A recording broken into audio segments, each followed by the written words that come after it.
ever look at the world around you, the mind-blowing pace of information, the modern art that you, don't understand, or even find a little meaningless? Like, do I really get this, or am I behind? Have you ever wondered if what we are experiencing is a new form of chaos? Or worse, are we witnessing the degeneration of an entire culture? A decline that everyone feels but cannot clearly name? Actually, this feeling of confusion, this idea of a society going astray, is not new. Imagine, at the end of the 19th century, a famous doctor stood up, looked straight at society, and declared the entire Western civilization was suffering from a serious degenerative disease. From art, literature, to morality, lifestyle, he diagnosed a degenerative disease that was gnawing at us. And the doctor who caused that stir was Simon Nordau, with his once popular book titled Degeneration. A book that, when reread today, can startle you with its strange connections to the world we live in. Emphatic emotions? Have you ever wondered what made a great intellectual of the 19th century see the development of society and art as a sign of degeneration?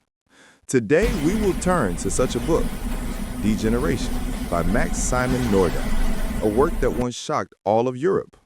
First of all, who was Simon Nordau? He's a name that may not be familiar to many people today, but in the late 19th century, he was an extremely influential figure. Nordau was not only a medical doctor, but also a sharp social critic, a writer, and a political activist. Above all, he was a man deeply concerned about the future of humanity, about what he saw as the moral and spiritual decline of the times. Imagine the late 19th century. It was a time of rapid change. Industrialization was booming, cities were springing up like mushrooms, mass migrations were taking place, and social upheaval was taking place. At the same time, new, unconventional art movements such as Impressionism, Symbolism, and Pre-Raphaelite were emerging, challenging traditional norms. Everything seemed to be shifting away from the old order, creating a sense of chaos and uncertainty. It was against this backdrop that Nordau wrote Degeneration. But as we explore this book together, I want you to consider a different perspective. Our goal is not to agree or disagree with his arguments in absolute terms. It is to understand, to listen to the fear of a particular era in the face of what is new, different, and sometimes unexplainable through the old lens. We will approach Degeneration as a valuable historical document, a portrait of the human psyche in the face of rapid change, not as an absolute scientific truth. It is an opportunity to examine how the fears and anxieties of more than a century ago were expressed and interpreted. So, join me as we step into the haunting world of Nordau. Welcome to Space Library. Today we're embarking on a rather thorny yet extremely fascinating journey into the mind of Simon Nordau and his groundbreaking book, Degeneration. Imagine, in a Europe that is changing rapidly, with new inventions and artistic movements springing up like mushrooms, Nordau has sounded the alarm about an invisible disease that is gnawing at civilization. And that is his core thesis. Degeneration is not a metaphor, but a real neurological pathology. It manifests itself in the art and lifestyle of the elite, but its roots lie deeper, in the weakness of modern man. So, what does Nordau mean by degeneration? For him, it is not an abstract term, but a total exhaustion. Physical exhaustion, mental exhaustion, and most importantly, moral exhaustion. It is as if society is burning out its energy too quickly, leaving behind a generation tired and worn out without the strength to maintain equilibrium. And what are the symptoms of this disease? Nordau points out three main signs, which you will find frighteningly familiar even in our time. 1. Mysticism, turning away from reason, blindly seeking the supernatural instead of facing reality. 2. Egotism, an excessive obsession with oneself, making the ego the center of the universe, regardless of all community values. And 3, and most frightening, the blurring of the line between good and evil. A vagueness of basic moral values makes it difficult for people to distinguish right from wrong. It is not just a hobby or personality, but a manifestation of a wavering mind lost of its moral compass. What is interesting and controversial is that Nordau believes that the first and most dangerous patients are the artists and intellectuals. Why? Because they are the ones who have the greatest influence on the public, the trendsetters, the most sensitive antennas of the times. When they express their mental exhaustion through their works, through their anti-conventional lifestyles, they not only expose their own illness, but also spread it to the whole society. So, in Nordau's eyes, the beauty and creativity we admire are sometimes the scars of a diseased soul. An extreme view? Certainly. But does it contain some truth, even in this day and age? Emphatic emotions. It was time to question the criminals he had brought to trial. Imagine we are sitting in a special courtroom where Nordau plays the role of the cold-hearted prosecutor and we are the reluctant jurors. Who will be the first defendants to be summoned and judged under his medical gaze? The first to step into the dock, no, the book, were the names associated with symbolism. For Nordau, they were incomprehensible babblers. Sounds a bit harsh, doesn't it? The fuzzy, metaphorical world, the overlapping layers of meaning that symbolism offered, from Stéphane Mallarmé to Paul Verlaine, was seen by him as a manifestation of intellectual decay, a kind of loss of the ability to perceive and express clearly. It was not art, it was confusion, he asserted. Next, the moral criminals brought to light were two famous figures, Henrik Ibsen with his challenging plays, and Oscar Wilde with his daring lifestyle and art. They dared to face sensitive issues, dared to question standards.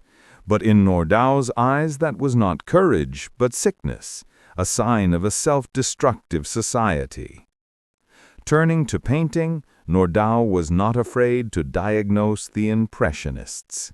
Their hazy, light-filled, colorful paintings, which seemed to be a visual breakthrough, were blamed on health problems. He bluntly declared that they had poor eyesight and an unstable nervous system, leading to a distorted view of the world, no longer as clear as reality. It's hard to believe that we now consider them geniuses, but at that time they were so pathologized. Through these defendants, we can clearly see how Nordau medicalized art. Every difference, every innovation was attributed by him to mental or physical illnesses. But are these diagnoses really correct, or just a one-sided view of an era? Emphatic emotions. Have you ever thought that music could make you crazy? Sounds crazy, right? But Max Nordau in Degeneration certainly believes it can, especially with what he calls the degenerate music of his time. And at the center of this harsh criticism, none other than Richard Wagner, whom Nordau sees as the mastermind, the architect of emotional chaos in music. For Nordau, this kind of modern music was no longer an art that nurtured the soul or reason, but a direct attack on the nervous system. It did not seek to soothe, did not seek harmony, but rather provoked, aroused intense, sometimes chaotic emotions. Wagner, with his monumental works, was accused by Nordau of creating a music that only disturbed the listener's emotions, instead of bringing serenity or reflection. He took particular aim at the recurring leitmotifs characteristic of Wagner's operas. Imagine a short, haunting melody that repeats itself over and over again, slightly changing each time it appears. Nordau believed that this constant repetition not only caused obsession, but also drained the nervous energy, leading to a state of fatigue, even exhaustion. He saw it as a form of auditory violence, pushing people into a state of constant agitation, weakening their ability to think rationally. So, is it possible that music is sometimes not medicine for the soul, but a hidden poison? We're going to dive into a particularly scathing section, where Max Nordau takes aim at one of the greatest philosophers of all time, Friedrich Nietzsche. It's hard to believe, but in Nordau's eyes, Nietzsche wasn't a groundbreaking thinker, but rather the embodiment of sickness and madness. For Nordau, Nietzsche was nothing more than a megalomaniac, a pathological narcissist. He saw Nietzsche as someone who had delusions of grandeur, believing that he was the center of the philosophical universe. It was like a child always believing that he was the most special and unique person. But here, Nordau argued that Nietzsche had brought that childish thinking into his entire philosophical system, turning it into an excessive, distorted glorification of the ego. And here is the most controversial point: Nietzsche's philosophy of the Superman, Übermensch. For Nordau, this powerful concept is completely distorted, becoming a call for cruelty, anarchy, a renunciation of all social limits for the sake of self-gratification. Instead of seeing a journey of self-transcendence, training the will to reach a higher level of humanity, Nordau sees a selfish monster, only knowing how to destroy and dominate, regardless of the consequences. He sees the Superman as a destroyer, a sick man with delusions of power. Nietzsche's outright rejection of traditional morality, the values that European society had built up over centuries, was seen by Nordau as the clearest symptom of a decadent mind, a rotten soul. For Nordau, only a degenerate would dare to challenge the moral foundations, to disregard what was considered good and right. In short, in Nordau's prejudiced eyes, Nietzsche was not a thinker who paved the way for the future, but the pinnacle of selfishness and madness, a living symbol of the degeneration he constantly denounced. A truly unfair interpretation, don't you think? Emphatic emotions. We have dissected Nordau's arguments about degeneration in art and culture, but now let's step back and look at the book's true legacy, because it goes beyond academic debate. It's hard to imagine, but this book was more than a bestseller in the conventional sense. It was a cultural phenomenon, a bombshell dropped on the European intellectual and artistic world of the late 19th century, shaping countless debates. Nordau, with his eloquent voice and his scientific veneer, provided a framework that millions could cling to in order to understand and condemn the dizzying changes of society at the time. It became a prism through which people viewed the entire art world, from painting to literature to music. And this is where things get really scary, really creepy. Decades later, Nordau's concept of degeneration was weaponized and transformed by a brutal regime, Nazi Germany. The Nazi movement seized on the idea of degeneracy to purge not just culture, but also thought. Their Entartete Kunst, or degenerate art campaign, was more than just an art exhibition. It was a purge, a public condemnation of what they deemed impure, sick, things they wanted to erase from the public mind. They not only banned but burned books, destroyed pictures, and ostracized artists and intellectuals who did not fit their ideal. What was once a controversial idea became a tool of oppression. So what is the lesson here? Perhaps it is a reminder that language is incredibly powerful. When we start using medical terms, concepts of disease and degeneration to label ideas, lifestyles, or even people we dislike, that is when we are on a very, very dangerous path. It opens the door to discrimination, to ostracism, and ultimately to destruction. That is the heavy legacy of Nordau's degeneration unintentionally left behind. After having dissected the dark corners of Max Nordau's thought, many of you may be wondering, how do we actually detox ourselves from the fear of the new, so as not to turn ourselves into a modern-day Nordau? I have a little 7-day action plan, a personal challenge for us to practice openness and critical thinking. It may sound serious, but trust me, it will be fun. Days 1 and 2, experience the art of not understanding. Try to encounter a form of art that you think you don't understand. It could be an abstract poem, a complex experimental piece of music, or an installation.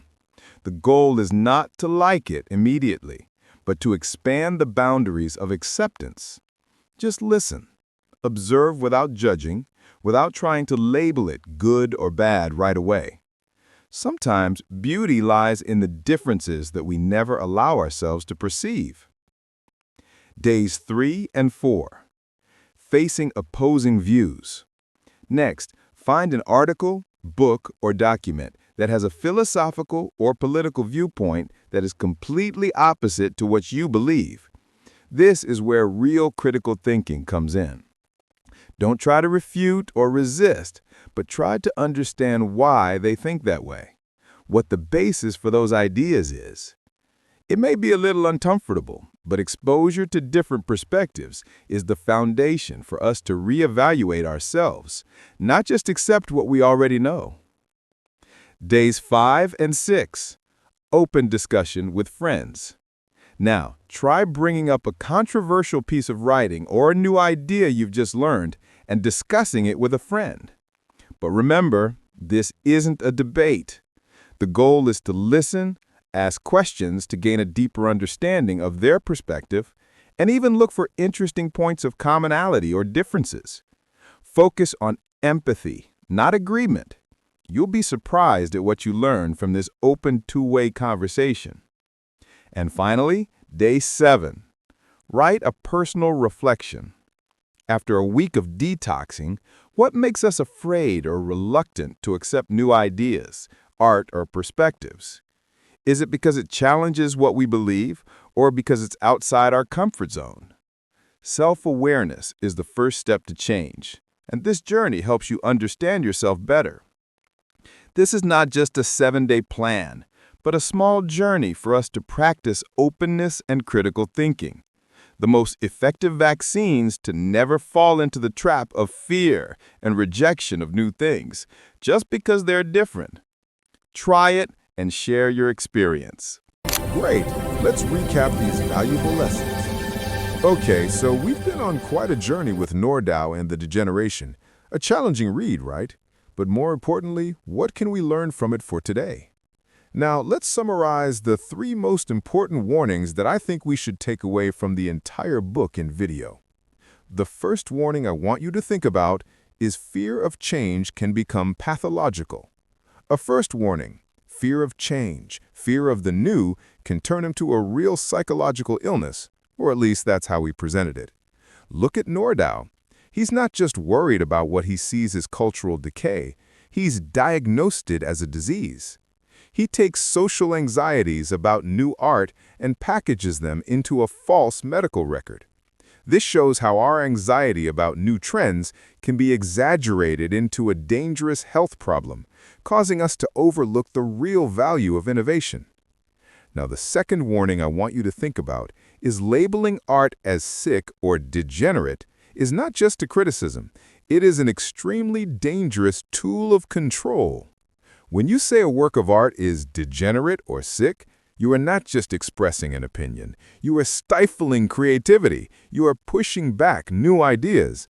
And worse, history has shown us this tool can easily be abused for political purposes, to suppress what is not suitable for power, to stifle diversity of thought and culture.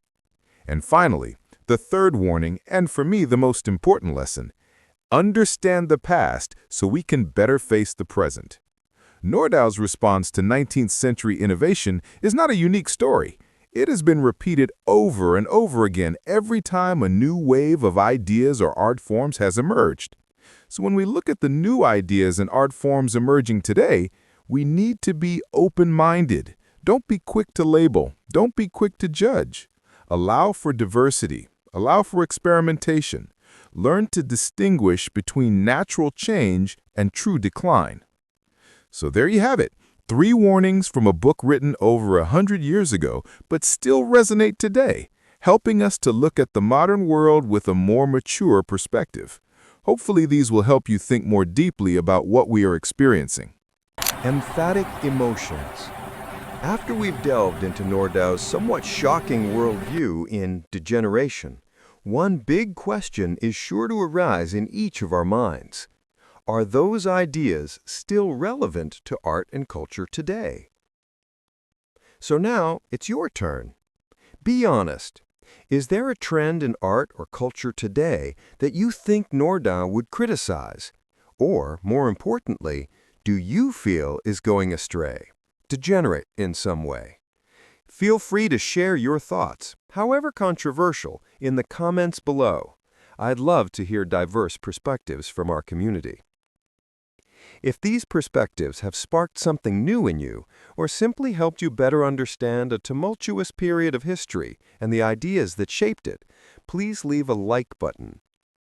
And if you love intellectual adventures like this, subscribe now so you don't miss any deep dives into the ideas shaping our world in the future. Finally, please share this video with anyone you think might be interested in historical, artistic, and philosophical debates. Thank you for joining me on this challenging journey of discovery. See you in the next video.